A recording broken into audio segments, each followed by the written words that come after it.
Hello, my name is Sean Haynes, and I am one of the artists at home, featured by Annapolis Shakespeare Company. My artistic career has spanned starting in Indiana, where I was born and raised. I went to school here, undergraduate at Ball State University in the Department of Theater and Dance. From there, I did some work in Indianapolis and the surrounding area, and then I moved to Chicago, where I worked and lived for about a year and a half. I was able to do some shows there. I was able to take some classes and just experience life in a big city, which I had never done prior to that. And then from there, I moved back to Indiana, and now this is my home base for the time being. Some of the coolest things that I've been able to do um, have been going through many different genres of theater. I've done classical theater to straight plays to musicals to music reviews to cabaret shows to Shakespeare, and I've been very fortunate to have been able to dabble in all of those. And they have all kind of um, helped me get to where I am, and I'm very thankful for that. And then, of course, I found Annapolis Shakespeare Company. I've been a part of them for three different shows. The first two shows I was with them were in the fall of 2019. I was in Hamlet, and then I was also in their music review titled All That Jazz. And that was my first experience with ASC's artistic process. And the really cool thing about that was that because they were so different from each other, I was able to kind of give myself the time to be in the world of Shakespeare and classical theater, and then kind of transition, sometimes the same day, to the other rehearsal space where we would be doing singing and dancing and kind of making songs our own and putting together this really lovely music review that featured really great singers and dancers and a really great band, which was awesome. And it was just a really good experience.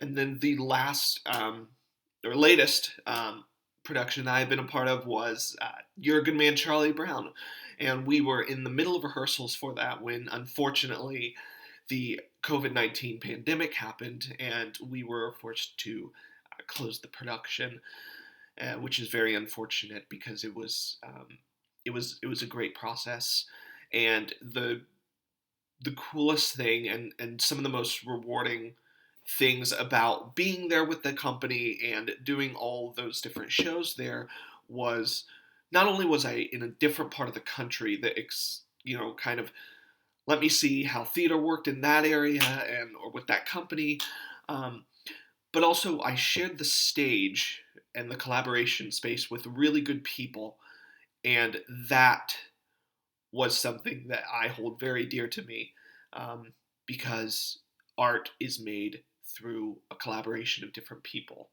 And the fact that I was able to share the space with good people who were bringing A game to rehearsals and just really lovely spirits outside of that was a very, very cool environment to be in. And I'm very thankful for that. Unfortunately, the pandemic has kind of stopped a lot of things and it's halted many processes. Um, for me and my artistry at this point, it's I'm like many people. It's caused a lot of anxiety. There's a lot of where do we go from here.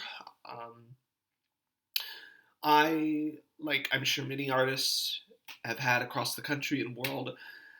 There's been a sudden stop to work and a sudden kind of halt to plans or things that we were looking forward to or auditions that we were wanting to book. And that's caused a lot of major strife and anxiety on many, many different levels. So for me, a lot of this has been a time of reflection, a time of um, gratitude and thankfulness for all of the work that I've been able to do beforehand.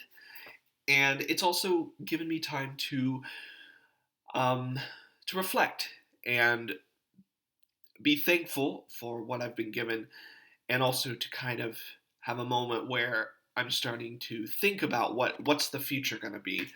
what's um, what's going to happen, not necessarily just in my career, but with theaters all around the country, or my fellow friends and fellow artists who are in the same boat I'm in. What's going to happen once this pandemic starts to finish off or starts to move into a different phase? How is that changing the work that we're doing, and how does that change how we go about doing the work? I think one of the coolest things that art does is it gives people a shared space, not only to work in, but to just be a part of and experience. When we're in a theater space for a performance or a rehearsal, we're all sharing this moment together. And I think that's one of the beauties that art brings, and live theater in particular. It allows all of us to kind of be in that shared space and experiencing those moments as a whole. And I think art is going to continue to do that. I know for me and at home, right now there's a lot of we're relying on arts to get by. We're watching movies, or we're binging television shows, or we're reading plays, or listening to soundtracks and cast albums, and we're turning to art to kind of provide an escapism for things, or to kind of soothe our soul. And I think that's one of the things that art also does, is it kind of gives us that outlet to help ourselves through some troubling times which we're facing currently. Um, I'm interested to see where we go after this. I think it's going to really change theater and how we approach it, um, and even more so, maybe how we deliver it. Um, you know, because right now we're not sure when the next time is a full theater will happen, or things like that. So I'm very hopeful in these troubling times of maybe there's conversations that we can have about how to bring that escapism or that joy or that work to not only ourselves as artists, but also to the rest of the community. And for that, I'm very hopeful and very much looking forward to the day where I can share the space with my fellow artists and my fellow friends again.